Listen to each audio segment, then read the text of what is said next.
Oh, wait, it wasn't. You have to say, can y'all hear me? Can y'all hear me? Or can you hear me? I guess you don't have to say y'all. Whatever. Say hi to Ray. Hi, Ray. Wait. What's that? There's a delay, so it takes a little bit for him to hear you, and then No. what? It's like.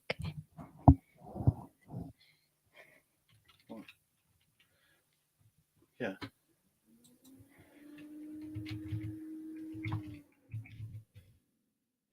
It's YOU''RE. You are welcome. Not your as in possession. You got to understand the difference there, otherwise people will think you're not very bright. You are. There you go. All right. Say hi. Hi. Say good night. Can I stay on until a couple more people? No. There's already 6 people on. Wait, really? Yeah. Oh, hi. Okay. All right. Say More good night. people? No. Say good night. They're not. They're gonna be like, "Who's this kid? I didn't come here to watch a dance or do a live." It's I not for Captain Matt. officially 8:30. Welcome everybody. My daughter is just stopping by with Hi. a little pre-welcome message before she goes to bed. We'll be on in just a little bit here as we get started. Daddy, Ray says you sound okay. Okay. All right. You know that you don't have to talk so loud because I can hear you in my room. Okay. Good night. Go. Wait, I want to wait till it's 8:30. So 1 minute. If people start dropping off because it's you and not me, hey, you're here. Tell them what you like about boats. Tell them your advice Oh, about boats. someone. Yeah. So boats are really fun, and What's your favorite part of boats? Of boating? Skiing and surfing, or not surfing, but wakeboarding and tubing, and snacks. Okay, go. I love you. Good Oh, night. people are going off. I know. Can you believe that they're not excited about seeing the little girl? All right, love you, babe. Good night. Bye. Welcome everybody to our Sunday live. You got a little taste of my life there. That's my little girl who is going to bed. Go on. Okay. So, Ray, you're welcome. Glad to help. I'm still at the point where I can respond to most everybody and try to do that when I can. I had a guy that he had shut that door, please. He hadn't invested in anything, and he sent me an email that was like 5 pages long. I'm like, first of all, if you invest in one of my programs, I am much more likely to give a thoughtful response. But it was too much. I said, hey, listen, go buy my stuff, and then I might be able to help you out a little bit more. But always glad to do that, Ray, especially for somebody like you or Charlie up in Minnesota. Bill W. Bill, where are you at? I don't know. I think you might have been on last week, or maybe I've just seen you in the comments. But it's something that I still try to do to make that connection. So, all right, as we get started here, we got some folks joining in. Welcome. We are into April, which means Memorial Day is 2 months away, and boating season is ready to roll in some parts of the country already. We've had almost into the 80s here in the Carolinas, so we will be getting on the water soon, hopefully. And 68 Camaro, welcome back. Good to see you. Hux, I appreciate it. I always appreciate the comments and getting in there. Ray, it's always good to see you. Somehow you're the first one on every time. So I appreciate you joining us again on this Sunday. What do I have to talk about as we're waiting for anybody to jump in with the question or a comment? I did. Let's see if I can find this. I was just as I was waiting for it to go live and talking to my daughter. Oh, here it is. Let's see if I can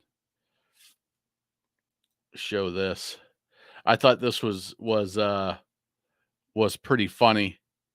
So this is the warning stickers now.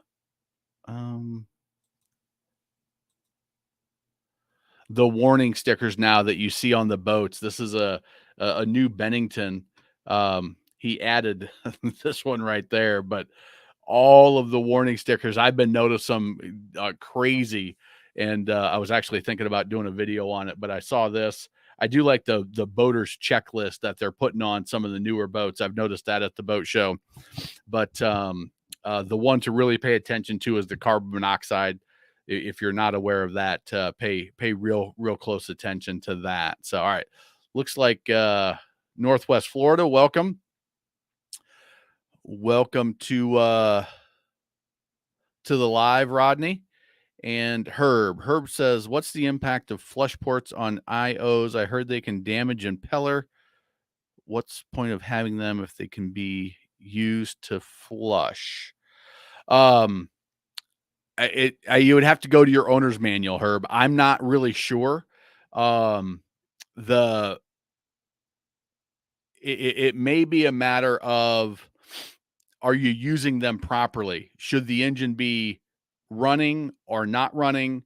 If you're talking about the earmuffs, then you got to make sure you have enough water pressure. So the earmuffs that cup over the water intake, I'm not sure if that's what you're talking about, or if you're talking about like some sort of a garden hose hookup that you're seeing on some stern drives. I don't know of any of those that are out there that I've come across. Doesn't mean they don't exist. Just means that I haven't seen them. So it's and you also, if you're using the earmuffs, let me see if I can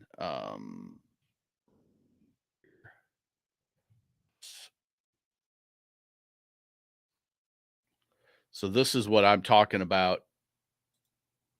If this is the same thing that you're talking about, there is the muffs.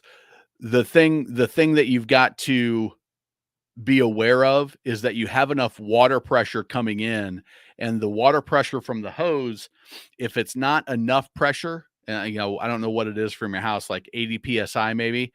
If that's not getting enough water up to cool the engine, that can be a concern. And again, if they're not on right, if the little ears aren't lined up with the intakes and not enough water's getting in, that can cause issues. And then the other thing is, you don't ever want to put your boat in gear when you're on land. There's no resistance that the water would give resistance. So even even in idle, that prop's going to be spinning incredibly fast, and that's not really good for it either. So that's where my mind goes. I don't know if that's what you're asking for sure, but let me know if it's not. But with those, water pressure, amount of water going into those intakes on the stern drive, we talk about it in the boater boot camp.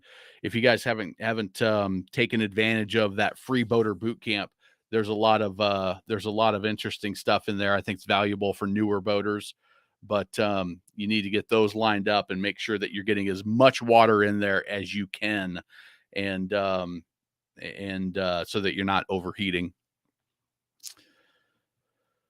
All right. We got Bruce from Ohio, Duckman, BHB, welcome. Tom, welcome. A couple Ohio folks. We've got several Ohio folks that listen in. Got my first bow rider this week. Congratulations, a Tahoe Q5 fish and ski.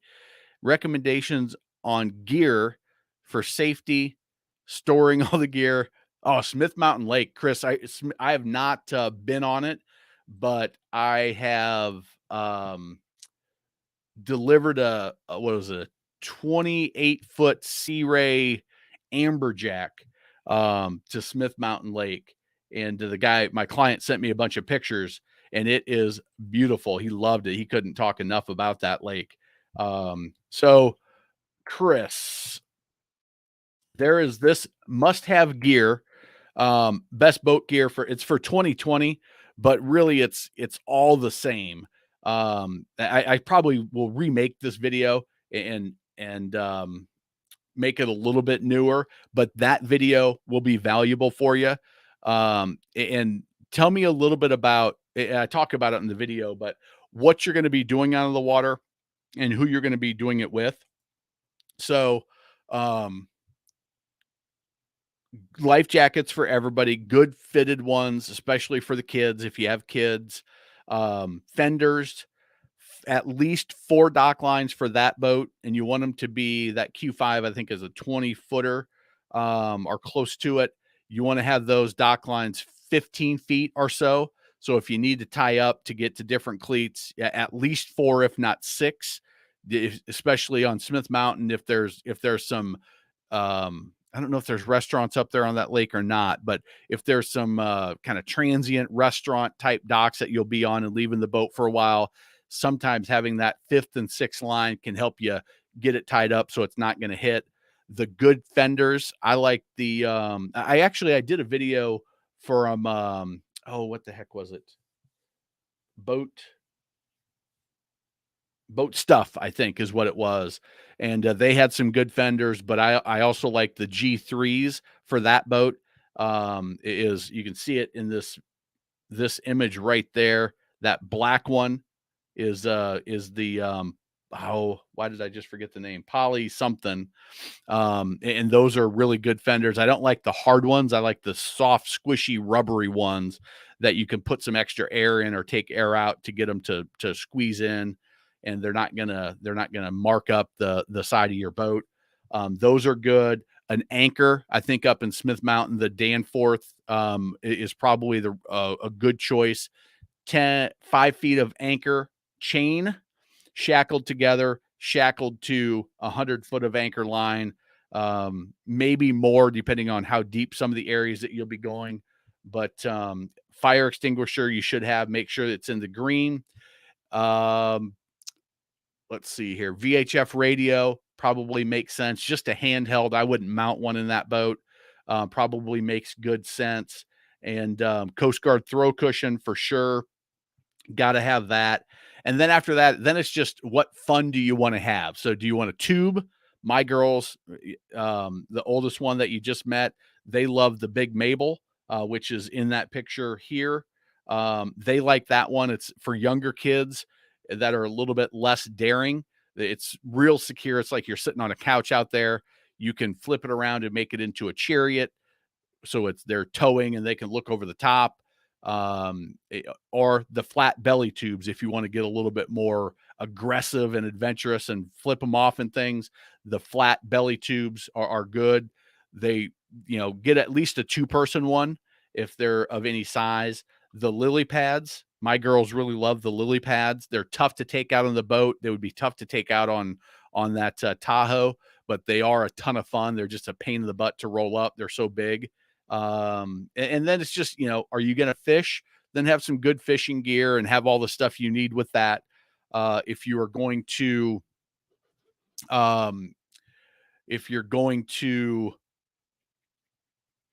water ski, wakeboard, then you've got your lines, your ski ropes, with good size handles for the size kids. They've got really skinny handles for the kids and then the thicker ones for the adult hands.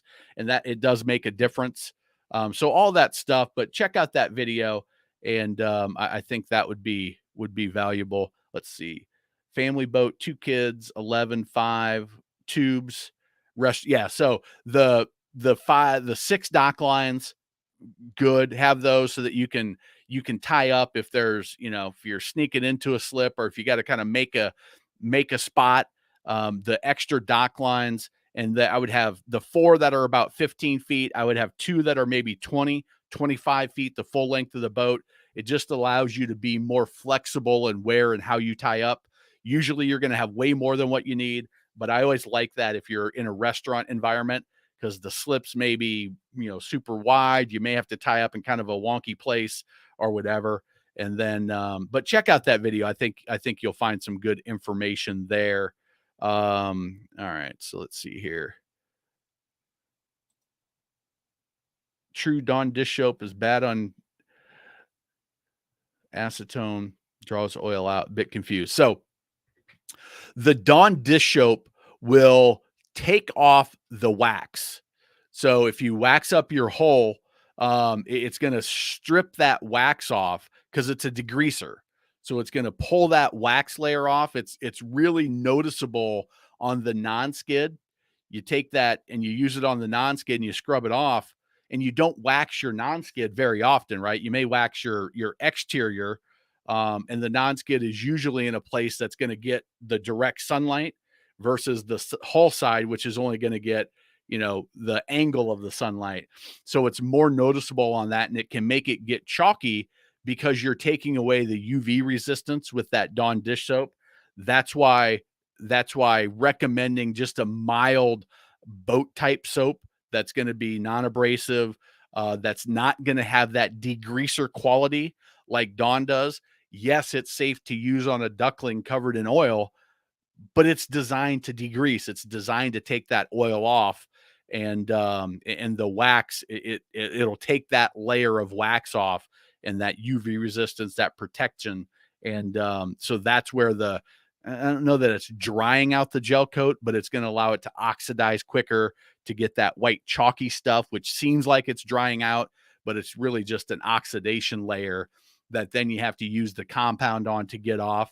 But up in your area, Hux, if you are waxing your hull sides and your top sides once a year, you're going to be in good shape. If if you're down in Florida and you leave the boat out in the sun, I would say 2, maybe 3 times a year. And then every time you use a degreasing type soap, you're going to strip off that layer of wax, and you're going to have to reapply it. That's why really good detailers will actually use Dawn dish soap on their first wash. They're going to wash it, they're going to strip away all the old wax, and then they're going to put new on. But if you're not putting the new on, then Dawn's going to be a problem. So hopefully that makes sense. Let's see. Real whole food. When flushing on a garden hose into a flush port, I think you do not run the engine. That's what he heard. The impeller does not get enough water. Yeah, you can crank it up on the hose, as long as the caveats, like you said, you've got to have the pressure, you've got to have the right flow,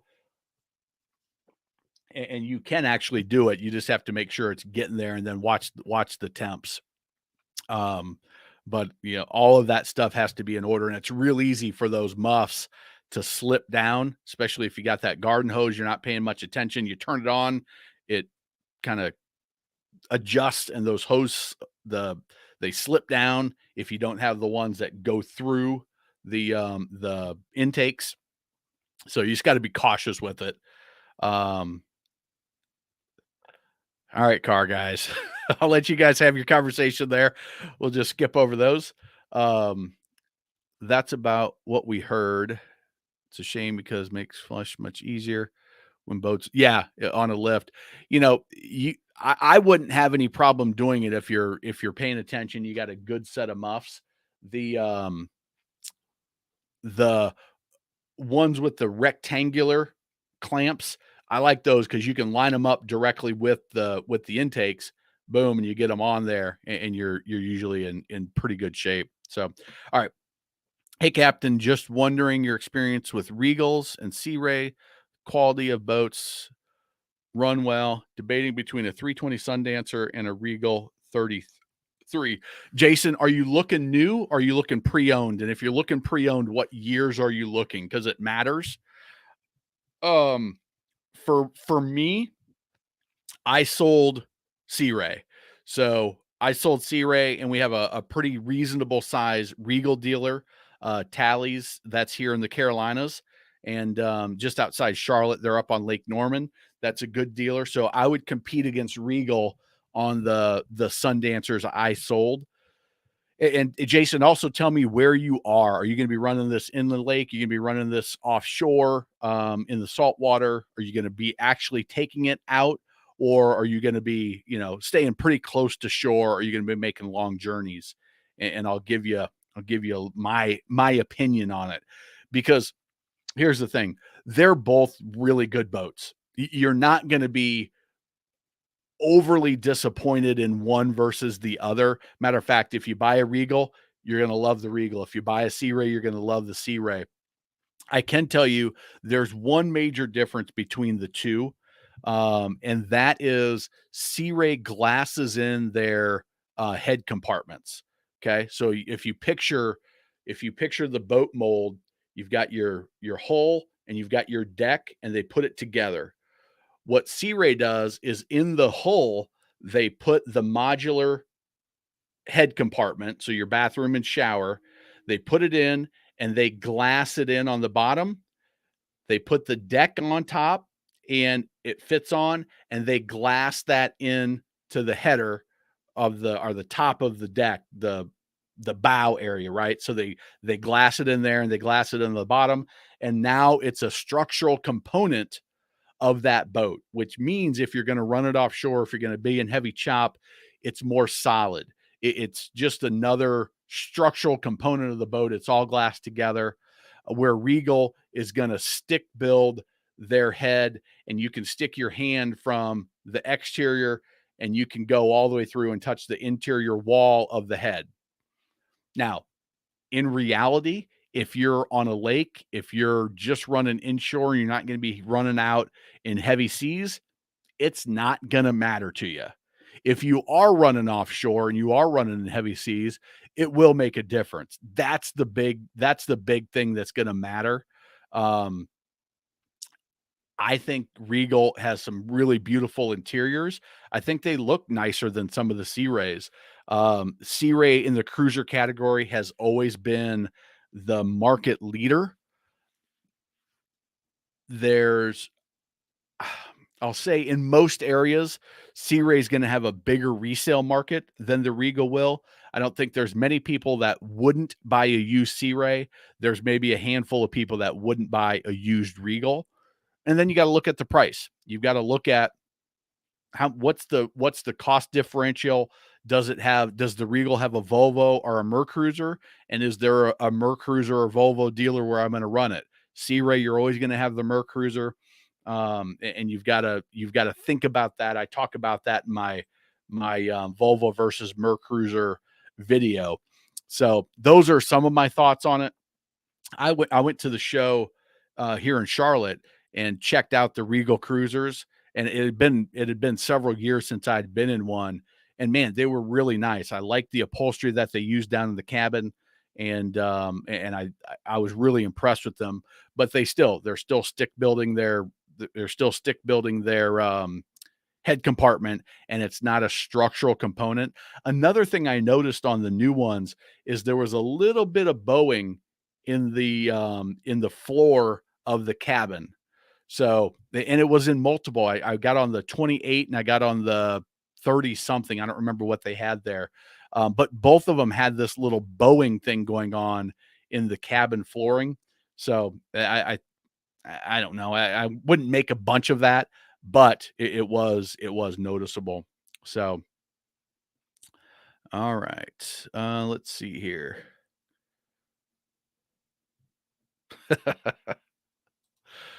Chris, family boat, 2 kids. Okay. Um, I don't know Lake Anna. I don't know Lake Anna. Let's see. Recommend the boat like that on the ocean from Virginia Beach. Okay. So we'll start with the apps. All right. So Chris, if you haven't, go check out Boater Boot Camp. Boaterbootcamp.com. You can go in for free. There's 3 videos in there that first one talks about just basic boating knowledge, maintenance, what everything is, so you can look in your engine compartment and know gear lube, power steering fluid, trim pumps, trim rams, all the stuff that you may not have been exposed to if this is your first boat. Second one's navigation. We talk about how to navigate. We talk about apps. We talk about charts and compasses. And then we talk about rules of the road, what every boater needs to know. And in the third section, we talk about emergency situations and safety, what to do in emergency, how to handle yourself in that. So right now, and this is subject to change. I've talked to everybody. I've talked to the owner of Argo. I've talked to one of the co-owners at Savvy Navi multiple times. I've talked to several people at Wave Boating app. I've talked to people at Navionics, but not at the Navionics app. So I've talked to all of them, and I took my phone. I did this last fall. I took my phone out on the water. I bought all of them. So I spent my own money. I spent $77 on Navionics. I spent whatever, $20 on Wave. I spent $20 on Savvy Navi, spent $20 on Argo or whatever their cost was. They might not have been $20, but whatever. And then I didn't do any research. I just went out and started using them. In my opinion, Savvy Navi was the easiest, and it did everything that I wanted it to do. It left the breadcrumb trails to go from this point to that point so I could get back. None of them, I'm not going to trust any of them, even Navionics, on the depths. They changed the map accuracy is okay at best. So I like the idea of it's simple. It does what I need it to do, and I can go from here to there. I don't like the auto routing feature that they're putting in these. Again, I don't trust it. I don't trust technology to know that the depths have shifted, or that it's going to try to run in an A to B path, and I might need to go way around to get around a point or an area I don't want to navigate through. So that, for me personally, it's that part I didn't care for on any of them. Navionics has it and all that. So I think Savvy Navi is really good. Argo was super simple to use. They didn't have the breadcrumb feature, but again, when I talked to the owner, he said we're working on that. That's coming soon. And I just got an email from the Savvy Navi guys that they're making an update. The Wave, actually, no, it was the Wave Boating guys that just told me they're making an update on the 31st. So they just did it. They released a bunch of new upgrades and bug fixes, and they're always doing that. So I think that they're gonna adjust over time, and there's gonna come out to be 2 or 3 winners, and some of the others are gonna go away. There's gonna be some new entrants, but and it also depends on the body of water that you're on. So Smith Mountain Lake, I think none of them are going to have super accurate mapping data except for Navionics. They're going to have the best, and Navionics is the most comprehensive. But for a new boater, I think it's too much. I think there's too much going on. There's too much that you can use. And as I was doing it, and I've used Navionics on displays, built-in displays, it was too much for me to do as an app on the phone. So I would lean Argo, Savvy Navi, with Savvy Navi probably being in the lead. I would put Wave Boating. When I tested it back in, what was that? Probably September or October. I was out on the water, and I would put them down towards the bottom. So, but they almost all have a free version that and there's links in the Boater Boot Camp that you can go check them all out, or just go to their websites. But I think they all have a free download that you can get, like a 14-day free trial on most of them. And so just get them all, try them, and then figure out which one you like, and then pay to upgrade for that one. I think is probably the best move. Okay, so I'm Chris, does your Tahoe, does it have the Mer Cruiser, or does it have the outboard? And it's more of a maintenance question after you go.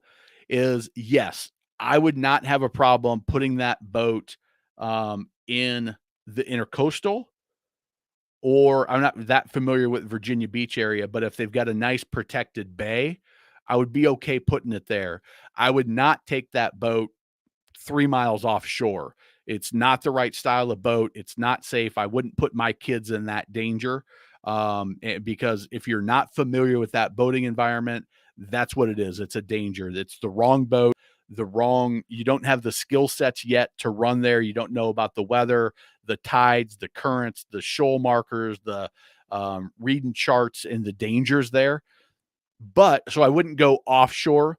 But what I would do is I would put it in and I would go around the intercoastals. But first, I would educate myself on how to run at that area. I would join some local um,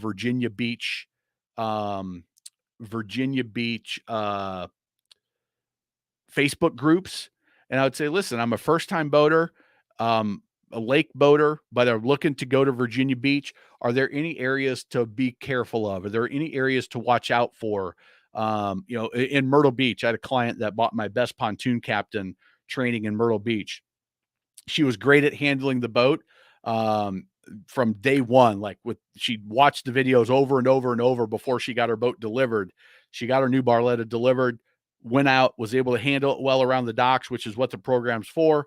But she didn't know that there was a shoal area that wasn't marked very well that gets almost everybody new down there. Had she talked to the local boaters and said, "Hey, what areas do I need to be cautious of?" She would have been notified of that, and they'd be like, "Oh, yeah, the jetty, you got to stay this far off it because there's some shoals there." So I would definitely do that, and I would also get real comfortable with running your boat on Smith Mountain or Lake Anna first. Get real confident, real comfortable in handling the boat, knowing what it's going to do. Do some research on the local Virginia Beach boating area, where to go, where not to go, when not to go. Learn about the tides so that you know what's happening. And just be aware that in the ebb and flood tides that there's going to be current in some areas, and if you haven't operated in current, then what you need to do is go out on a little bit of a windy day on Smith Mountain or Lake Anna and get in a situation where there's elements acting on the boat. It'll be different than a current, but it'll give you the practice you need. And that way, when you take your family out there, you don't get yourself in a situation where you put anybody at risk. But then if it's, let's see, if you, it's a Mer Cruiser. Okay. Um, and that's the right feeling. Excited and nervous, Chris, that's the way you should be, is do it, but do it like in late July, early August. Do it then when you've got real good command of your boat. That part, the boating part, you got the handling part, you've got. Get the best boat captain training, best boat captain on the water training.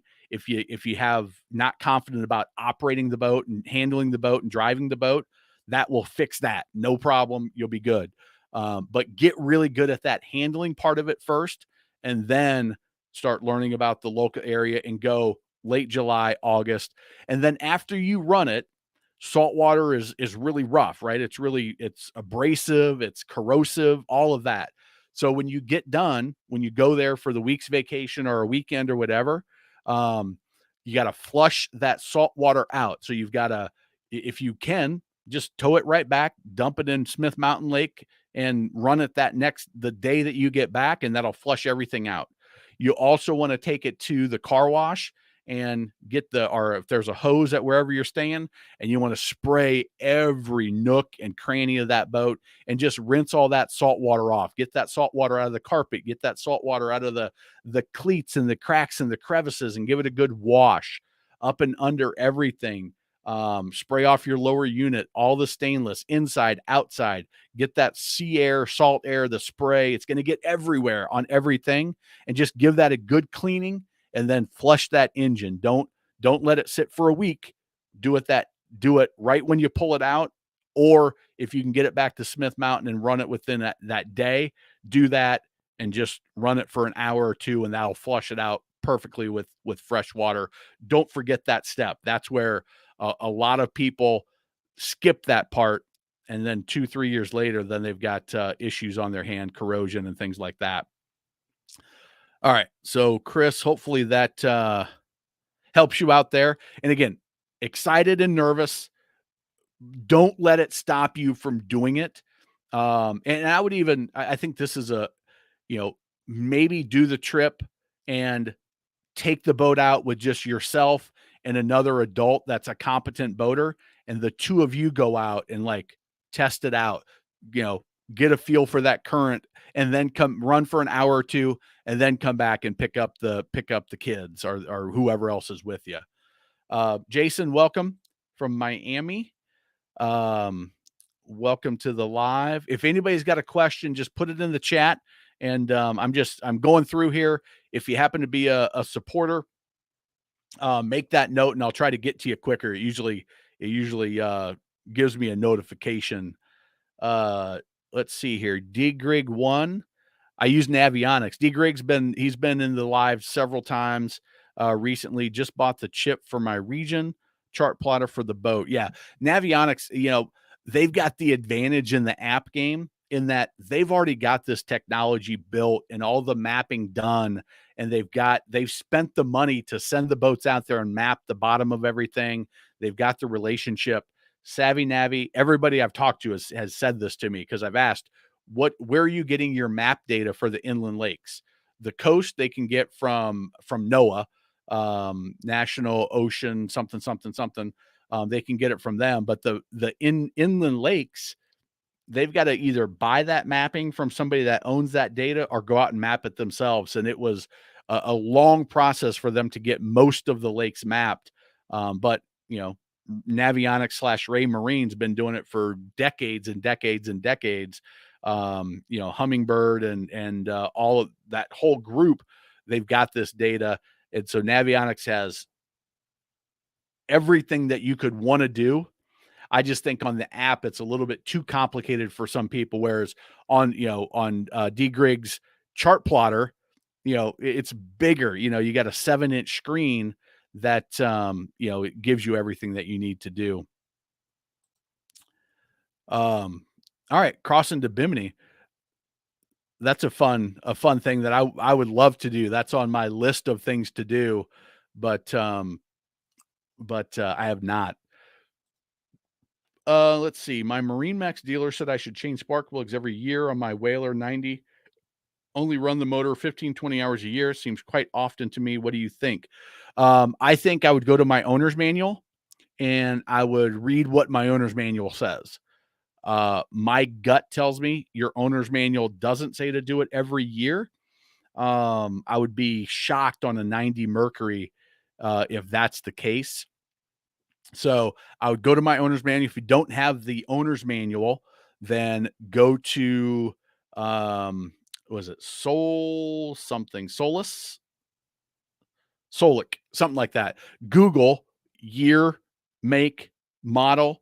So 2022 Mercury 90 horse 4-stroke Bigfoot or command thrust or whatever you got on it.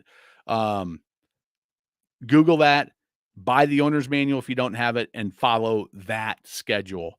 And for some of them, I would be shocked if it's 100 hours or 3 to 5 years. It may say inspect them, may say pull them, inspect them, but I would be shocked if it is change them every year, unless it's an older model.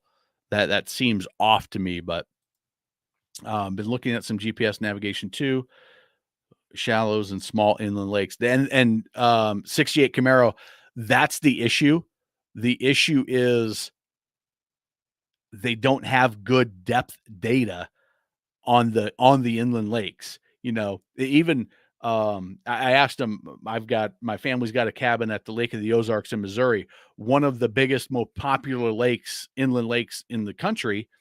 And they didn't have that.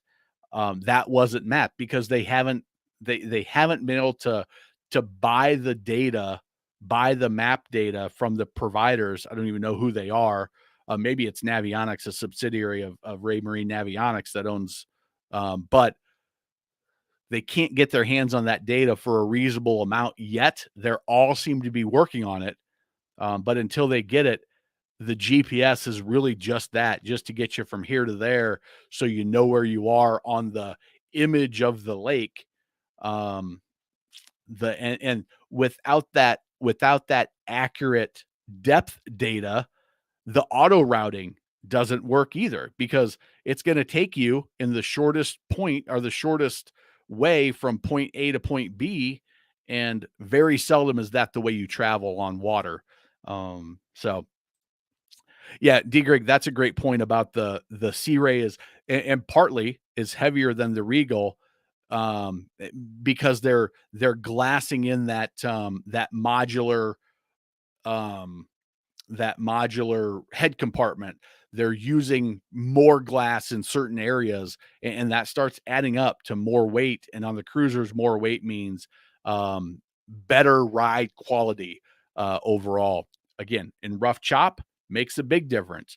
Running on Lake Wiley, where I am, a reasonable sized lake that you can have a 33 cruiser and you're fine. You're not like way too small, but you're not going to hit such a rough day that it's going to be super noticeable, the glassed in head or that extra weight. But it is, again, that's why Sea Ray is going to have a better resale opportunity in a lot of markets. Let's see here. Welcome, Noel. Lake of the Woods, Virginia. I've not been there. I'm on lesson 7 in pontoon driving. Can't wait till pontoon gets here. Well, thanks for investing and putting your trust in the best boat captain, or the best pontoon captain training is the one you have. There's the single engine version as well. But I appreciate that. Glad that you're getting some value out of it and getting ready to hit the water, to put those building blocks into practice. Chris, you're very welcome. Yeah, definitely start with the boater boot camp. It's free. I think if you haven't operated a boat before, the best boat captain is, like Noelle said, she's got I can't tell. Noelle, sorry if you're a guy or a girl. Noelle is in the pontoon version. Get the single engine stern drive version, and I know you'll be happy with it. Docks are crazy. They Hux, here's what you can do in almost any lake waterway of any kind is go sit at the waterfront restaurant with docks, and you can sit with the bucket of beers all day and be entertained. It's not going to be everybody. Broncos Gurus video, it seems like nobody knows how to drive a boat. That's not true, but a lot of them don't have very good command of their boats. And once you've been through the best boat captain training, and once you understand how to operate your boat, you'll see them and you'll be like, they don't know what they're doing, and that's why they're having such a hard time. It's not that it's a tough environment or a tough slip to get to, or the wind's picked up. It's that they don't understand how their boat operates, and they're putting the wrong inputs in for the situation and for what they want to do. So, but that can be entertaining. Your boat's in though, so you need to be out on the water. Tom, enjoy your channel. Gone full cycle in boating, from a sports boat to express style, large Silverton, back to a sport boat. Recommend new boaters not buy the latest boating technology, needlessly complicated, hard to maintain. Keep it simple. You'll be much happier. That can be true. Although, Tom, I will say that if you're going with a newer cruiser, a bigger boat, the joystick control, it makes it so easy. The handling, just the confidence you have. I think there's some technology that I think is great. I'm with you though. If I'm in my father-in-law's new Cobalt, they've got a 2018, 2019 Cobalt that he bought as his first boat, an R5. And it's got the, Navionics screens, and there's no gauges. It's all a glass cockpit. Um, and there's too many other things to distract you from. I need to know throttle control and steering control, how that makes my boat move. it's the 9 building blocks that I teach in the program, but when you start focusing on this, all of the other stuff, it can take you away from the basics of how do I control my boat in different situations and how do I address the elements, wind, current, waves that are enacting on me. And that can be, but I think there's some new technology that is really, really nice and helpful for new boaters. I just think it's gone too far to technology and you know, it's more about the LED lights and the flash than building the most reliable, long lasting boat they can make. But thanks for joining us. I appreciate the kind words. Dave Simricker just bought a new Regal LS Garmin. How does that compare to Navionics? They're the same. You know, it's the mapping. They're all getting it from the same source. And let's see here. Garmin Onyx.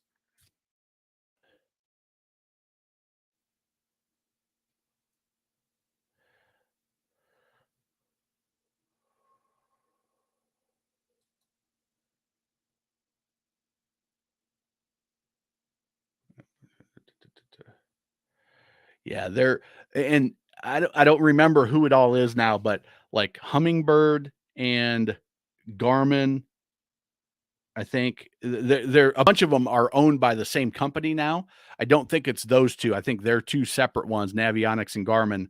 But they both have mapped the waters, because they've been doing it for so long and they have access and they have that data. And then it's just a matter of, in my mind, what you get used to operating on, getting into the sub menus and finding this and doing that. If you learn the Garmin system, you're going to be more comfortable with that. If you move over to Navionics, it's going to be awkward for a little bit until you learn that, and vice versa. If you started Navionics and you move Garmin, they're going to be do the same things, but it's just which one you get used to. Okay, Noel, there you go. That I feel better. Thanks for joining us, Noel, and thanks for investing in the program. I'm glad you're enjoying it, and hopefully the weather warms up wherever you are very soon, so you can get out and do your practices. Um, rental boats will definitely. That's a lot of the qualified captain videos. A lot of the really just awful ones are people in rental boats that have zero. They just, hey, I've got $800. I'm at the water. I want to go out for the day, and they don't think about anything. At least if you're buying a boat, you're researching probably. You're around to people. You're hopefully talking to people, and you have a little bit more of a sense, and it's yours, so you care a little bit more. But yeah, it's the rental ones. If you see a rental pontoon on the water wherever you are, just steer well clear of them. Let them go. Let them have their fun and do their things. But I'm gonna try to stay out of their way, and I'm not gonna pull my tuber around by them. I'm gonna go find another area where they're not hanging out. Travis, good to see you. Thank you for saying hey. Calvin. Hey, Calvin made it. Thanks for joining us. All right, so we've been going for about 50 minutes here. Any other questions? If I missed anybody, if I've missed any questions, let me know. But but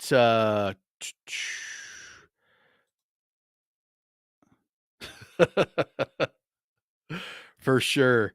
You see some one. Okay, so let me say this. I don't know what it was that I was watching, but I was watching something on Facebook probably, and it was like 3 or 4 different videos that I saw in a day of people sitting on the bow of their pontoon, dangling their feet in the water, cruising through a channel. And it was like, 3 or 4 kids sitting up there, dragging their feet. Please don't do that. Don't ever let anybody sit on the front of your boat, dragging their feet in the water or with their feet outside of the boat. It all it takes is a little bit bigger wave than they expect to catch their foot. it will rip them off the boat, and the only place they have to go is towards that propeller. Please don't do that ever, ever, ever, ever. Have somebody never be friends with you again if they get so upset that they don't want to listen to you.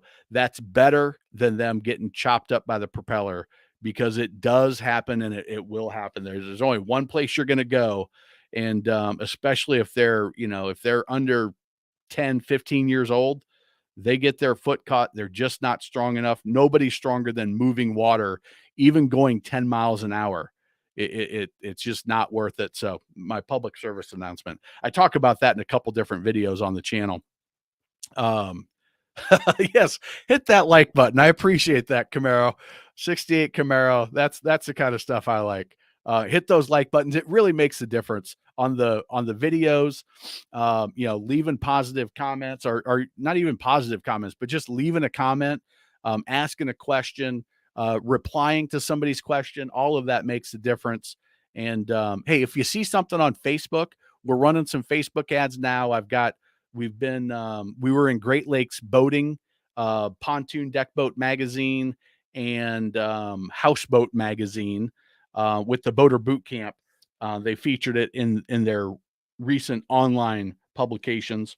So if you see those on Facebook, share it within your boating groups. Let people know if you think it's good. Hey, every new boater should check this out. Or, if you had a great experience with the best boat captain on the water training, say, hey, this is a program I found from this Captain Matt dude. He seems like a good guy. Go check it out. All of that stuff is very much appreciated. Gave you a shout out today on The Whole Truth. Thank you very much. Someone was trying to calculate the cost of ownership before buying a boat. Perfect. That matter of fact, I'm almost positive we've got that video, and I know true cost of boating, and the boat ownership calculator in the toolkit. So thank you very much. I appreciate that. I've seen the Boaters Boot Camp. Okay, perfect. Thank you. It makes a big difference with some of the stuff that I've got a marketing guy that I've hired to help me promote some of this stuff. I think it's that valuable. And I think, like I said before, I think there's a good business here doing this. Not only is it fun, but I think it's going to be helpful so that we don't have those qualified captain, those Broncos gurus videos, that at least the people that find me are going to be the star of. So I appreciate that. All right, so throw any more questions in. Otherwise, we're coming up on an hour. We'll wrap it up. But let me do my quick little commercials as usual. And if you have a question, throw it in the comments. I'll come back and do another round of questions. First Time Boat Buyer Academy, you can check that out if you are. I just got an email from a guy that got the academy. He said, I used your negotiation technique, which is just one of the 7 steps in there. Use your negotiation technique. He dropped $2,000. And then as I was leaving, he dropped it another $2,000. So the guy dropped it $4,000, and he was nervous about buying it. I think it was like $47, $77, whatever he paid. And he said, does any of this stuff work in today's environment? And I was like, it does. Just buy it. If you don't have a good experience or you don't save anything, ask for a refund. I'll give it to you. And he's like, he dropped it $4,000, and I didn't think that was possible. So I got to respond to his email, and it's got the Captain Matt's personal money back guarantee. If for whatever reason on any of my stuff you're not totally satisfied, you don't think it's worth way more than what you paid, ask for a refund. You got it. That's just the way I like to do it. The best boat captain on the water, the best pontoon captain on the water, which Noelle, who joined us, is, let's see, she said she was on Lake of the Woods in Virginia. She's on lesson number 7, which is the building blocks of how your boat handles. And then we go into docking mastery on a side dock, in a slip, backing into the slip, how to tie it up properly so that your boat doesn't get all banged up. And then there's some other pieces in there as well. But it's all about the best boat captain on the water, and the best pontoon captain is all about how to handle your boat and maneuver your boat and put it where you want to. And so Noel, I can't wait to hear when you do get on the water to start practicing how it all is working out for you. If you are a trailer boater, are you planning on towing kids, water sports, tubes, wakeboards, water skis? Those two programs you can bundle up, and they're great as well. My daughters, actually, you can see them on the Mabel. They they make an appearance and give some advice. We talk about the hand signals that we use and why we use them, why they're important. And that's a pretty good piece if you're a little nervous about that. And if you're buying a boat, the Boat Buyer's Toolkit is free. It's got like Brock said, or no, who was that gave me a shout out on the whole truth? D-Rig, D-Grig, the toolkit. It not only has it got all the checklists that you need, what to look for, what to questions to ask, how to demo a boat, but there's also the cost of ownership calculator, so you can know what that's going to look like before you make the purchase. And then the Boaters Boot Camp, which is if you're a first or newer boat owner, that there's so many things you don't know, and we try to hit them as much as we can in these 3 videos in the Boater Boot Camp. And again, those are both free. And if you have a great experience with those, would love to have you upgrade to one of the other programs that make sense. If not, at least you've got a great base of knowledge to get started. So, Brian, how dare you be late to this such exciting and valuable live? No, I'm glad you could join us.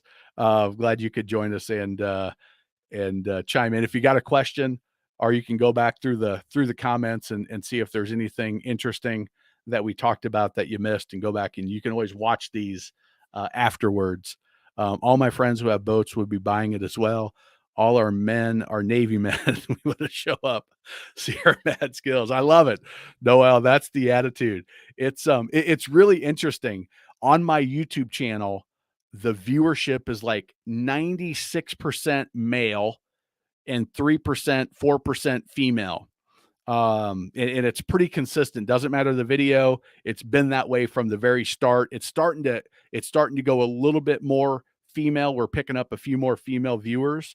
But when you look at who's taking advantage of the best boat captain trainings, I bet it's probably 20% women, which is really interesting. Dudes are like, I got it. I don't need anybody to tell me what to do. And the ladies that have invested in it are saying, hey, I'm getting it for me so I can run the boat. And if my husband wants to watch it, great. Or, hey, I bought this boat myself. This is my boat, and I'm going to take my girlfriends out, and we're going to go out and we're going to have a great time. And I want to make sure I know what I'm doing. But the attitude is so different. I find it really interesting. Quick question on the waste from porta potties. Do you just dump the gray water down your toilet in your house? So on your boat, if you've got the porta potty, yeah, you can do that. If it's plumbed, I don't know if your Sportsman is plumbed or not, and you've got a pump out, which means you've got a little waste nozzle on your boat, and then you would go to a pump out station. In Charleston, different marinas will have them. They may cost some money. There's some that have a portable boat that goes, and then that boat will pump it out. And basically what it is it's just a big vacuum cleaner. You stick the hose in, you hold it real tight, and you suck it all out. When you get done, turn it off, pull it out, take the hose, and just fill up maybe half full of whatever your capacity is of that gray water tank. Fill it maybe half full, a little bit more, slosh the boat around, kind of rock it back and forth and get it sloshed out, and then suck it out again. And you'll be in good shape. So it depends. If you have the porta potty with the tray, boom, take the tray, dump it in a appropriate place. Your toilet in your house is fine.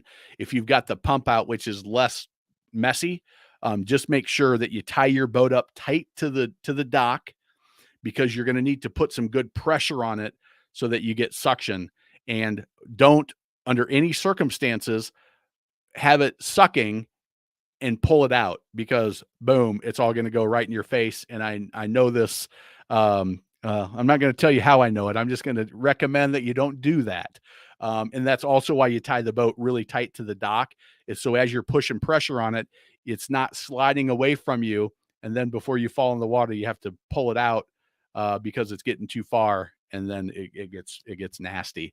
But I do also like to rinse it with the garden hose. So turn off the suction, remove it, fill it with the garden hose, not all the way, because it can come up if you go too far, depending on how your plumbing system works. It can come up through the toilet a little bit more than what you want it to, and then suck it back down, and you're in good shape. And kind of give it a rinse and get that odor out and as much of that bacteria out as you can.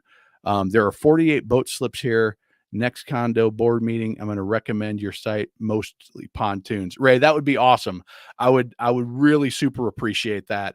The support that I get from the subscribers, you guys that show up on this live week after week after week, is it blows me away that that you guys keep showing up, and the great conversations we have, the good questions, the additions, corrections, appendings to my answers. I love it. I absolutely love it, and I appreciate that, Ray. As a matter of fact, Ray, shoot me a message.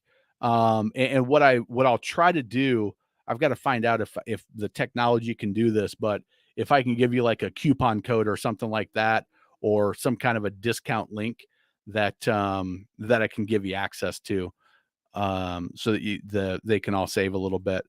Loving the videos on the pontoon captain training, getting the building blocks down before I even have the boat. Brian, I've had multiple people that have ordered their pontoon. It seems like more pontoons than the single engine version, but they order their boat, they get the training, and they watch it kind of like as a buffer, just to keep them, hey, I know the boat's coming. I know the boat's coming. And Rhonda from Myrtle Beach, she sent me a message. She sent me like 5 or 6 emails. A super nice lady, a lot of personality. And she said that the first time she took delivery of the boat, she put it on the dock perfectly, and the sales guy was blown away. He didn't think that any new boater would be able to do that. And she's like, hey, best captain on the water. I got the training. So I'm glad you're loving it, and can't wait to hear about the first time. And Noel, thank you. The podcast, I haven't done a whole lot of interview episodes recently, but I need to put some more stuff up there. Okay. Yeah. So, if it's not plumbed, then yeah, you got to take that tray out and dump it in an appropriate place. Um, Not yet. Hux. I'm working on it. You can, hey, listen, go ahead and get the single engine stern drive, the single engine version, Charlie. And then just when I get it done, I'm just keeping in a folder all of the people that are getting the current version. And then I'm going to just give them access to the next version, the one that's appropriate for them, the coastal, or the twin. But I don't have those done yet, but they certainly can. And you can also, the trailer like a pro. Let me see if I've got a link where you can buy that separate. Let me see if I can send that to you as well. So, well, there we go. All right, guys, we're over an hour again. And if anybody else has any last questions, I appreciate it. I appreciate you guys coming on. Appreciate everybody that supported the channel, from a simple thumbs up, like, or share on the videos, to as much as, hey, recommending it on The Whole Truth, or sharing something on Facebook, financially contributing and investing in a program. All of that stuff allows me to continue doing this as a way to support my family. And as you saw, if you were one of the first ones on, you saw one of my girls, and why I do this, and why boating is something that we enjoy so much as a family, because it is awesome. And I can't, well, here you go. this kind of sums it up for me. This is boating. Two huge smiles and just out having fun. And if their mom was in the picture with us, that would be even better. But she always gets stuck behind the camera, it seems. But anyway, thank you guys very much. I appreciate it. Let's see. Whole rerun. I'm on the verge of buying a Bennington Q. Guess I'm feeling guilty spending so much instead of a used one. Okay. So here's the deal is this mindset shift, I think, can be helpful for new boaters is if you make this decision solely as a financial investment, you're never going to feel good about it. As a financial investment, I don't think there's any financial planner that's not a boater that would say, smart decision, good choice. You should go buy a boat. Makes a lot of sense. Um, when you look at it as a relationship investment and your family and your relaxation and kind of a mini vacation, then it shifts in your mind. Like you don't think about dropping 10 grand, 20 grand on a vacation. Um, because it's about the experience, it's about the memories, it's about I can decompress. When you're out on your Bennington, um, you'll feel that same way. Now, the new versus the used, if you're somebody that really the warranty, you like your stuff to be nice, and if you're buying a Q, if that's the model that pulled you in, you like nice things. And the five, $7,000 more that you're paying for the new one versus a 3-year-old one, because you're not going to buy a 10-year-old one. It's just that I already know that about you, sustainability, from that comment that we're on the verge of buying a QX, the nicest model, a beautiful boat by one of the top manufacturers in pontoons. So you're not going to buy a 10-year-old one. And even if you bought a 3-year-old one, that gap isn't going to be significant, especially right now. Right now, the used boat prices have been pushed up because of the demand and the lack of supply. So if you can buy a new one, that think of it as the $7,000 difference. You've got the warranty, you've got the peace of mind, you got the dealer support and relationship. And, you know, I'm not saying that you shouldn't buy used, but if you feel comfortable, if it fits the budget and it's not going to stretch, it's not going to push you too far out. All you have to do is justify that 7 grand or so, and say, do I want something that maybe has been scratched up, something that maybe who knows how they took care of it. And are you going to be able to find it? Are you going to be able to find the color you want, the layout that you want in the area that you want without having to drive in forever? Um, and after the 4th of July, when you've just had a great time out there with your family, you're not even going to think about that as long as it fits your budget, as long as you're not stretching too much. You're like, oh crap, I can't afford gas if it goes up to $5 a gallon.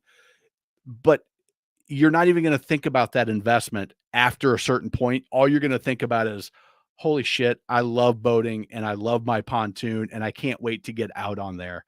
That to me is, as long as it fits the budget, that piece, and you're comfortable, just go out and have fun. Go out and have fun with it. And sustainability, I would, don't want to miss another year or two. So go out and have fun with it. If you feel good about the one, pull the trigger, because in a year or two, you're not even going to think about it, and you're going to love it. Brian, my grandsons are why I bought the program. I want them to have a lifetime of safe memories. It is.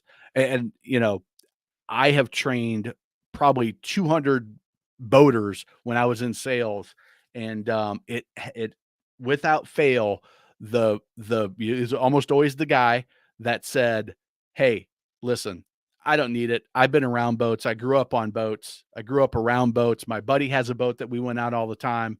I don't need the training. I'm just going to go." Inevitably, they're the ones that were struggling come into the docks every time. Whereas I had one of my favorite clients, as I say that, her name just Monica. Monica, single lady. She would bring her and her girlfriend, and all of her friends would come out. And I took her out. Never had been around boats before. She just got the idea. I need a boat. I think that would be fun. Her and I clicked, and I took her out, trained her, and she mastered that boat. She would put that boat on the dock like she had been driving forever. But that's because she got trained. And now her and her girlfriends had a ball going to the sandbar and doing everything they did. And that training makes a difference. And the best captain trainings are as close as you can get without having me in the boat with you. And I think I'm really super excited how well they turned out and the results people are getting. So I can't wait to hear, Brian, when it warms up where you are. I can't wait to hear about the control you have of your boat and those stories. Yeah, Brian, I'm 100% right. If it fits financially, um, do it, and you're going to love it. Okay. If you haven't sustainability, I've got my video on, let's see if I can find it. Electric. What did I call that one?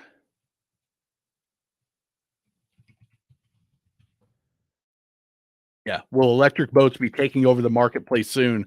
I did this after running the 180 E-Vision. Um, they're one of the leaders in the electronic game. I just until they get the battery situation figured out, I think we're a ways off from seeing a lot of electric outboards. And then you got the infrastructure. There's some areas where you can't get gas. There's some areas where you can't get diesel fuel.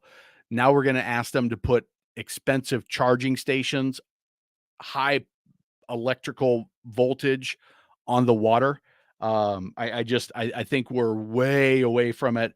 I know everybody's trying to go green.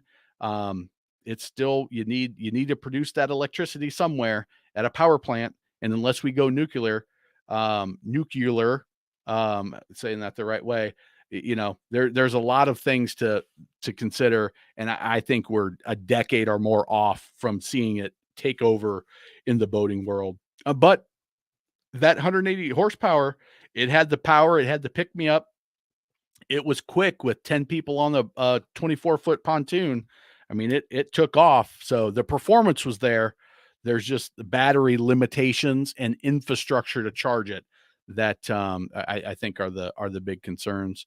I was around boats when younger and in college, but my yes, that's for sure. I think we all the the things I did as a single guy compared to the things I'll do when my daughters are in my truck with me now are night and day for sure.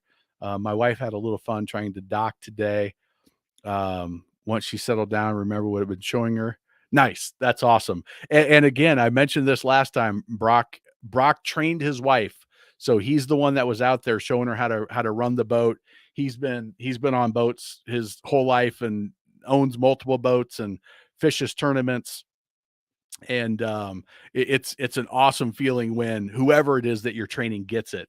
When it clicks, it's a great feeling because now once it clicks, they just get it. You're going to know what to do in almost every situation. Um, yeah, it's now I will say that on some of the no wake or the low speed lakes, the smaller lakes, I think there is a market there that'll probably take off sooner.